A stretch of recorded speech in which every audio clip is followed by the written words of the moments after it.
Hi friends, ఎలా ఉన్నారు? Welcome to MGT vibes. Friends, ఈరోజు కేబీసీలో జరిగిన అతిపెద్ద మోసాల గురించి తెలుసుకుందాం.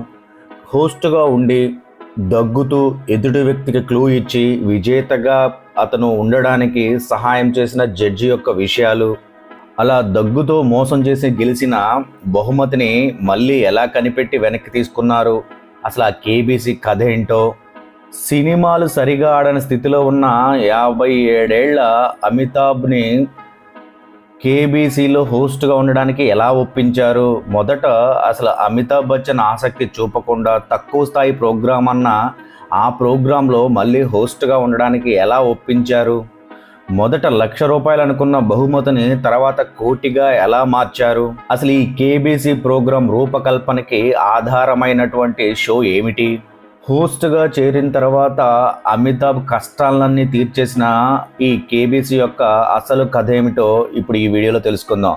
ఫ్రెండ్స్, ఈ వీడియో చాలా ఆసక్తిగా ఉంటుంది, ఎక్కడ స్కిప్ చేయకుండా చివరి వరకు చూడండి. ఫ్రెండ్స్, మీరు సబ్స్క్రైబ్ చేసుకోవడం, లైక్ చేయడం, షేర్ చేయడం, కామెంట్ చేయడం అనేది చాలా చిన్న విషయం, కానీ అది మన ఛానల్ గ్రోత్కి బూస్టప్ లాగా ఉపయోగపడి మరికొన్ని వీడియోలు మీ ముందుకు తీసుకురావడానికి ఉపయోగపడుతుంది. కౌన్ బనేగా కరోడ్పతి, మీలో ఎవరు కోటీశ్వరుడు అంటూ ప్రశ్నలతో పందెం విసిరి జవాబులకు వేలు, లక్షలు, కోట్లు ఇస్తూ రియాలిటీ షో పోటీదారుల స్థాయిని పెంచింది. షో హోస్ట్ అమితాబ్ బచ్చన్ కష్టకాలపు రాతను మార్చింది. ప్రసారం చేసిన స్టార్ టీవీ ఛానల్ సరిహద్దు గీతను చెరిపివేసింది. ఏకకాలంలో అందరికీ కాసులు కురిపించింది. దాని కథేమిటో ఇప్పుడు చూద్దాం. ముంబై అంధేరి ఈస్ట్లో ఉన్న స్టార్ టీవీ ఆఫీస్లో వాతావరణం బాగా వేడెక్కి ఉంది. 4 ఏళ్ల తర్వాత సంస్థ చైర్మన్ రూపర్ట్ మర్దోక్ హాజరైన సమీక్షా సమావేశం అది. పాత ఒప్పందంలోని ఒక క్లాజ్ చూపించి 8 ఏళ్ల పాటు హిందీ కార్యక్రమాలు చేయకుండా స్టార్ను జీటీవీ అడ్డుకుంటూ వచ్చింది. ఉమ్మడి వ్యాపారానికి ఒప్పుకుంటే 50% వాటాతో పాటు చైర్మన్ పదవి ఇస్తానని చెబితే జీటీవీ అధిపతి సుభాష్ కాదనటం మర్దోక్కి అవమానంగా అనిపించింది. అసహనాన్ని మరింత పెంచింది. తాజా రేటింగ్స్ తెలియజెప్పే మొదటి చార్ట్లోనే జీటీవీ తిరుగులేని ఆధిక్యం. దానికి గట్టి పోటీ ఇస్తూ 2వ స్థానంలో సోనీ. ఎక్కడో దూరంగా విసిరినట్టు 3వ స్థానంలో ఉన్న స్టార్కు టాప్ 20 ప్రోగ్రామ్స్లో ఒక్కటంటే ఒక్కటే స్థానం. మళ్ళీ ఇలాంటి చార్ట్ నాకు కనబడడానికి వీల్లేదు, తీవ్ర స్వరంతో హెచ్చరించాడు మర్దోక్. జీటీవీని వెంటాడాల్సిందే, ఏం చేస్తారో మీ ఇష్టం, తేల్చి చెప్పాడు మర్దోక్. ఇక కొత్త ప్రోగ్రామింగ్ చీఫ్గా మారిన సమీర్ నాయర్ వెంటనే తన ప్రజెంటేషన్స్తో అసలు పాయింట్కి వచ్చేశాడు. Who wants to be A millionaire కార్యక్రమానికి హిందీ వర్షన్ చేద్దామనుకున్నట్టు చెప్పాడు. సినిమాలు సరిగ్గా ఆడని స్థితిలో ఉన్న 57 ఏళ్ల అమితాబ్ సెలబ్రిటీ స్థాయిని వాడుకోవడానికి హోస్ట్గా ఒప్పిస్తానన్నాడు. ఇంతకీ ప్రైజ్ మనీ ఎంత అడిగాడు మర్దోక్. ₹1,00,000 ఇచ్చి కార్యక్రమం పేరు కౌన్ బనేగా లఖ్పతి అని పెడదామన్నారు నాయర్. అంటే ఎంత మళ్ళీ అడిగాడు మర్దోక్. ఆయనకు అర్థం కావడానికి $2,133 చెప్పాడు నాయర్. ఇంత తక్కువ పెదవి విరిచాడు మర్దోక్. కలలో మాత్రమే ఊహించుకోవాలంటే ఎంత ఉండాలి అని మళ్ళీ అడిగితే కోటి అంటే 10 మిలియన్లు అని జవాబు వచ్చింది. అర్థం కాదు, మళ్ళీ చెప్పమంటే $2,13,310 అని అక్కడెవరో అన్నారు. అయితే కోటి ఖాయం చేయండి అనేసి ఇంకో మాటకు తావివ్వకుండా లేచి వెళ్ళిపోయాడు మర్దోక్. కౌన్ బనేగా లఖ్పతి పేరు అప్పటికప్పుడు కౌన్ బనేగా కరోడ్పతిగా మారిపోయింది. ఇక సమీర్ నాయర్ బాధ్యత ఇప్పుడు మరింత పెరిగింది. భారీ ప్రైజ్ మనీతో ప్రోగ్రాం స్థాయి అనూహ్యంగా పెరగడం ఒకవైపు, అమితాబ్ బచ్చన్ ఒప్పించగలమా అన్న భయం ఇంకొక వైపు ఉక్కిరి బిక్కిరి చేస్తున్నాయి. నిజానికి దాదాపు ఏడాది కిందటే ఈ కార్యక్రమం గురించి ఆలోచించడం మొదలైంది. బ్రిటిష్ మూలానికి ఆసియా హక్కులున్న ఈసీఎం సంస్థ నుంచి భారతదేశాన్ని హక్కులు కొనుక్కోవటం లాంటి పనులు కూడా పూర్తయ్యాయి. ఈ కార్యక్రమం ప్రొడక్షన్ బాధ్యతలు చేపట్టడానికి ఎవరైతే బాగుంటుందని ఆలోచిస్తున్నప్పుడు తట్టిన ఒకే ఒక పేరు సిద్ధార్థ్ బసు. అప్పటికే డీడీలో ఆయన క్విజ్కు బాగా పేరుంది. బీబీసీలో మాస్టర్ మైండ్ ఇండియా కూడా పేరు మోసింది.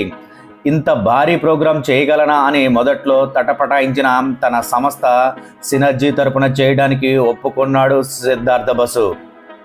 ఇది కేవలం క్విజ్ ప్రోగ్రాం కాదు, ఇందులో చాలా డ్రామా ఉంటుంది. ఇంగ్లీష్ హిందీ కలిపి మాట్లాడుతూ రక్తి కట్టించాలి, అనుక్షణం నాటకీయత కనిపించాలి, ప్రేక్షకులకు ఒక సస్పెన్స్ థ్రిల్లర్ చూపిస్తున్నట్లు ఉండాలి. హోస్ట్ భారతీయులందరికీ సుపరిచితమైన వ్యక్తి అయి ఉండాలి. అందుకే అప్పటి ఏకైక సూపర్ స్టార్ అమితాబ్ బచ్చన్ మాత్రమే ఈ పాత్రకు సరిపోతారన్నది సమీర్ నాయర్ అభిప్రాయం. ఆ అభిప్రాయానికి సిద్ధార్థ బసు కూడా సమర్థించారు. అప్పటికి అమితాబ్కు సినిమాలు లేవు, ఒప్పించడం సులువే అనుకున్నారు. అందుకే ధీమాగా మద్దతు కూడా చెప్పారు. కానీ అమితాబ్ బచ్చన్ ఒప్పుకోలేదు. టీవీ అంటే ఒక మెట్టు దిగటమనే అభిప్రాయం ఆయనది.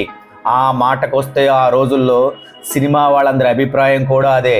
ఎలాగైనా ఒప్పించాలని ప్రయాణిస్తున్న సమయంలోనే ఏప్రిల్ కూడా వచ్చేసింది. ఆఖరి ప్రయత్నంగా అమితాబ్ను లండన్ తీసుకెళ్ళి అక్కడి సెట్ షూటింగ్ చూపిస్తే మనసు మార్చుకుంటారేమో అని సమీర్ నాయర్ అనుకున్నారు. ఆ విధంగా స్టార్ బృందం అమితాబ్ లండన్ వెళ్ళారు. ఏల్ స్ట్రీట్ స్టూడియోలో ఒక రోజంతా గడిపి నిశితంగా పరిశీలించిన అమితాబ్ అడిగిన ప్రశ్న ఒక్కటే, అచ్చం ఇలాగే చేయగలరా అని. అంత భారీ స్థాయి అద్భుతమైన సెట్, టెక్నాలజీ, లక్షల ఫోన్లు అందుకోగల సామర్థ్యం ఉండటం నిజానికి అప్పట్లో చాలా పెద్ద విషయాలే. జవాబు కోసం సిద్ధార్థ బసు వైపు చూశాడు సమీర్ నాయర్. బడ్జెట్ ఉంటే చెయ్యొచ్చు అన్నాడు బసు. స్టార్ నుంచి కూడా గ్రీన్ సిగ్నల్ వచ్చింది. నాయర్ 3 నెలల ప్రయత్నం ఫలించి ఏప్రిల్లో ఒప్పందం మీద అమితాబ్ బచ్చన్ సంతకం చేశారు. తర్వాత 250 మందితో కూడిన సినర్జీ బృందం ముంబైకి తరలి వచ్చింది. సెలడార్ రూపకల్పన చేసిన ఫార్మేట్ను యథాతథంగా తీసుకోవడంతో పాటు సెట్ కూడా అచ్చుగుద్దినట్లు అలాగే తయారు చేయడంలో ప్రముఖ డిజైనర్ నితీర్ దేశాయ్ విజయం సాధించారు. పోటీదారులను ఉద్వేగభరితుని చేసే లైటింగ్, మ్యూజిక్ అన్నీ సిద్ధమయ్యాయి. 2000 జూన్లో ముంబై ఫిలిం సిటీలో స్పెషల్ సెట్లో తొలి రోజు షూటింగ్కు అమితాబ్ రానే వచ్చారు. అయితే లైట్లు ఆగిపోయాయి. ఏదో సాంకేతిక సమస్య. 3 గంటలు వేచి చూసినా సమస్య పరిష్కారం కాలేదు. ఇదేదో అపశకునం అంటూ అమితాబ్ వెళ్ళిపోయారు. అది చివరి దురదృష్టమని స్టార్ ఉద్యోగులు సర్ది చెప్పుకున్నారు. 2000 జూలై 3న స్టార్ టీవీలో రాత్రి 9 గంటలకు కౌన్ బనేగా కరోడ్పతి మొదలైంది. భారతదేశ టీవీ చరిత్రలో ముందెన్నడూ చూడని అతిపెద్ద కార్యక్రమం అది. ఇండియా పాకిస్తాన్ వన్డే క్రికెట్ను మించిన ఉత్కంఠ కనబడడంతో జనం టీవీకి అతుక్కుపోయేటట్టు చేసింది. కంప్యూటర్ జీ, లాక్ కియా జాయే లాంటి పదాలు నిత్య జీవితంలో అందరూ సరదా సంభాషణలో వాడడానికి అలవాటు పడేంతగా పాపులర్ అయ్యాయి. మొదటి వారంలో 10 రేటింగ్ పాయింట్స్ తెచ్చుకున్న షో ఆగస్టులో 18 దాటింది. వారానికి ఒకరోజు అరగంట చొప్పున ఉంటుందని జీ సోనీ భావించగా సోమవారం నుంచి గురువారం దాకా 4 రోజుల పాటు గంట సేపు ప్రసారంగా మారటంతో అవి కంగుతున్నాయి. అడ్వర్టైజర్లు స్టార్ టీవీ ముందు క్యూ కట్టారు. 10 సెకండ్లకు 4.5 లక్షలు ఇవ్వడానికి కూడా వెనకాడలేదు. అయితే ఆ అవకాశాన్ని వాడుకుంటూ ప్రకటనల వ్యవధిని పెంచాలని మాత్రం స్టార్ ఆలోచించలేదు. గంటకు 12 నిమిషాల ప్రకటనలకే పరిమితమైంది. ఆ సమయంలో మొదట్లో బ్లాక్ బస్టర్ సినిమాలు ప్రసారం చేయడం ద్వారా కరోడ్పతి దూకుడుకు కట్టవేయాలని జీ నిర్ణయించుకుంది. అయితే వారానికి 4 రోజులకు కరోడ్పతి విస్తరించడంతో అన్ని సినిమాలు కొని ప్రసారం చేయడం జీటీవీకి దాదాపుగా అసాధ్యంగా మారింది. దీంతో జీ సోనీ ఆధిపత్యానికి స్టార్ శాశ్వతంగా వెనక్కి నెట్టేసింది. కరోడ్పతి మొదలైన అదే జూలై 3న రాత్రి 10:30 ఏక్తా కపూర్ సీరియల్ క్యూంకీ సాఫ్ భీ కభీ బహుధీ కూడా మొదలవటం జీ సోనీకి మరో దెబ్బ. కేబీసీ ఆదరణకు అడ్డుకట్ట వేయడానికి అలాంటి కార్యక్రమమే సరైన మార్గమని జీటీవీ భావించింది. ప్రైజ్ మనీ భారీగా పెట్టి సవాల్ 10 కరోడ్ కా అని ఊరిస్తూ అనుపమ్ ఖేర్, మనీషా కోయిరాలా హోస్టులుగా ప్రారంభించింది. మొదటి వారం ఒక మోస్తరు రేటింగ్ వచ్చినా 3వ వారానికి అందులో సగానికి పడిపోయి ఇక లేవలేదు. మొదటి 3 సీజన్లు మాత్రమే స్టార్లో ప్రసారం అయ్యాయి. ఆ తర్వాత ఆసియా హక్కులు కొనుక్కున్న సోనీ సంస్థ భారత్లో సోనీ టీవీలోనే ప్రసారం చేస్తూ వచ్చింది. 3వ సీజన్కు మాత్రమే షారూఖ్ ఖాన్ హోస్ట్గా ఉండగా మిగిలినవన్నీ అమితాబ్ చేసినవే. మొదటి సీజన్లో ₹1 కోటి బహుమతి ఉండగా 2, 3 సీజన్లో ఆ మొత్తాన్ని 2 కోట్లు చేశారు. 4వ సీజన్తో సోనీలో మొదలైనప్పుడు ఇది 5 కోట్లకు చేరింది. 7వ సీజన్ నుంచి ఇప్పటిదాకా 7 కోట్లతో సాగుతోంది. ఇప్పుడు కేబీసీ కౌన్ బనేగా కరోడ్పతి లాంటి show who wants to be millionaire అంటే who wants to be millionaire నుంచే కేబీసీని రూపకల్పన చేయడం జరిగింది. మరి హూ వాంట్స్ టు బి మిలీనియర్లో జరిగిన అతిపెద్ద ఫ్రాడ్ ఏమిటో ఇప్పుడు చూద్దాం. ఈ షోలో 2001లో చార్లెస్ ఇంగ్రామ్ అనే ఆర్మీ మేజర్ పాల్గొన్నారు. ఆ పోటీలో ఇంకొక వ్యక్తి స్వయానా అతని భార్య డయానా ఇంగ్రామ్.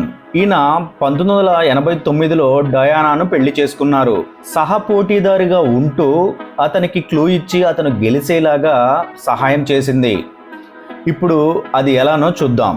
అతిపెద్ద వివాదం సరిగ్గా 23 ఏళ్ల కిందట అంటే 2001 సెప్టెంబర్లో బ్రిటిష్ సైన్యంలో మేజర్గా ఉన్న చార్ల్స్ ఇంగ్రామ్ విజేత అయ్యాడు. బహుమతి అందుకున్నాడు. అయితే రికార్డ్ చేసిన మొత్తం ప్రసారాన్ని ఎడిట్ చేస్తున్న ప్రొడక్షన్ సిబ్బందికి చిన్న అనుమానం వచ్చింది. అత్యంత కీలకమైన చివరి 2 ప్రశ్నలకు ముందు తప్పు సమాధానం ఇచ్చి తర్వాత సరిదిద్దుకోవడం గమనించారు. ఆ విధంగా £500,000 ప్రశ్నకు £1,000,000 ప్రశ్నకు ఒక దగ్గు శబ్దం వినపడగానే సమాధానం మార్చుకున్నట్టు అర్థమైంది. పైగా అలా దగ్గింది స్వయానా ఇంగ్రామ్ భార్య డయానా. మొత్తం టేపులు పరిశీలించినప్పుడు అంతకు ముందు కూడా తప్పుడు సమాధానాలకు అలా దగ్గినట్లు తేలింది. ప్రత్యక్ష ప్రసారం కాదు కాబట్టి ఎడిటింగ్ దశలోనే గుర్తుపట్టిన ఈ మోసం వల్ల ఐటీవీ ఈ ఎపిసోడ్ ప్రసారం నిలిపివేసి పోలీసులకు ఫిర్యాదు చేయడంతో విషయం కోర్టుకెక్కింది. డస్ట్ ఎలర్జీ వలన దగ్గానే తప్ప క్లూ ఇవ్వడానికి కాదన్న డయానా వాదనను కోర్టు నమ్మలేదు. మొత్తం ఫుటేజ్ని కోర్టు పరిశీలించి శిక్ష, జరిమానా విధించింది. బహుమతి వెనక్కి ఇవ్వాల్సి వచ్చింది. బ్రిటిష్ సైనిక అధికారులు చార్ల్స్ ఇంగ్రామ్ మేనేజర్ హోదా నుంచి తప్పించి ఇంటికి పంపించారు. కోర్టు విచారణ పూర్తయ్యాక ఐటీవీ స్వయంగా మిలీనియర్ ఏ మేజర్ ఫ్రాడ్ పేరుతో ఒక డాక్యుమెంటరీ తయారు చేసి ప్రసారం చేయడం విశేషం. బయటకు రాని ఆ ఫుటేజ్లోని కీలక భాగాలతో పాటు ప్రొడక్షన్ సిబ్బంది, ఆ సమయంలో పాల్గొన్న మరికొందరు పోటీదారుల ఇంటర్వ్యూలతో ఆ డాక్యుమెంటరీ తయారైంది. ఆ తర్వాత జేమ్స్ గ్రాహం రాసిన నాటకాన్ని కూడా ఐటీవీ ప్రసారం చేసింది. ఈ మొత్తం వివాదం మీద బ్యాడ్ షో ది క్విజ్ ద కాఫ్ ది మిలీనియర్ మేజర్ పేరుతో ఒక పుస్తకం కూడా వచ్చింది. ఫోన్ ఏ ఫ్రెండ్ అనే అవకాశాన్ని వాడుకోవడం కూడా పక్కదారులు పట్టించింది. ఈ లైఫ్ లైన్ వాడుకోవాలనే వారికి సాయం చేసే ముఠా ఒకటి తయారైంది. విషయ పరిజ్ఞానం ఉన్న ఒక బృందాన్ని సిద్ధం చేసుకొని పోటీదారులతో బేరం కుదుర్చుకొని ఫోన్ నెంబర్ ఇవ్వడం ద్వారా 200 మందికి దాదాపు £5 మిలియన్ గెలుచుకోవడానికి సాయం చేసినట్టు ఉత్తర ఐర్లాండ్కి చెందిన కీత్ బర్జెస్ ఒప్పుకున్నాడు. 2007లో బ్రిటిష్ పత్రికలు ఈ విషయం బహిర్గతం చేశాయి. ఈ లోపాన్ని సరిదిద్దడానికి ఆ తర్వాత కాలంలో పోటీదారుడు తన ఫ్రెండ్ పేరుతో పాటు ఫోటో కూడా ఇవ్వాలనే షరతు పెట్టి దాన్ని కూడా టీవీ తెరపై చూపించడం మొదలుపెట్టారు. ఇంత పాపులర్ అయిన అసలు ఈ ఐడియా ఎలా వచ్చిందో చూద్దాం. బ్రిటన్లో డేవిడ్ బ్రిగ్స్ రూపకల్పన చేసిన who wants to be a millionaire game షోను ఐటీవీ కోసం సెలడార్ సంస్థ నిర్మించింది. క్రిస్ టారెంట్ దీనికి హోస్ట్. 1998 సెప్టెంబర్ 4న మొదటి ఎపిసోడ్ ప్రసారమైంది. సరైన సమాధానానికి బహుమతి ఇస్తూ వరుసగా అడిగే ప్రశ్నల బహుమతిని పెంచుకుంటూ ఆఖరి ప్రశ్నకు £1 మిలియన్ ఇవ్వడం స్థూలంగా ఈ క్విజ్ షో థీమ్. వచ్చిన బహుమతితో వెళ్ళిపోవడమా కొనసాగడమా అనేది పోటీదారుడి ఇష్టం. జవాబు ఇవ్వడంలో సాయపడేలా అనేక లైఫ్ లైన్స్ కూడా ఇస్తారు. ఈ షో 1999లో 60% మార్కెట్ వాటాతో బీబీసీ చరిత్రలోనే రేటింగ్స్ అత్యంత కనిష్టానికి తగ్గేటట్టు చేసింది.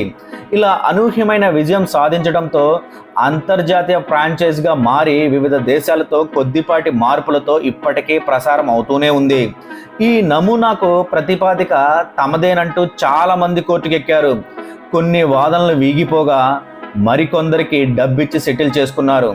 ఈ show working title the cash mountain అయితే 1956 నాటి హై సొసైటీ చిత్రానికి కోల్ పోర్టర్ రాసిన పాట who wants to be A millionaire బాగా నచ్చి దాన్నే వాడుకున్నారు. అయితే అలా వాడుకోవటం మీద కూడా దుమారం చెలరేగడంతో అప్పుడు కూడా కొంత పరిహారం చెల్లించి సెటిల్ చేసుకున్నారు.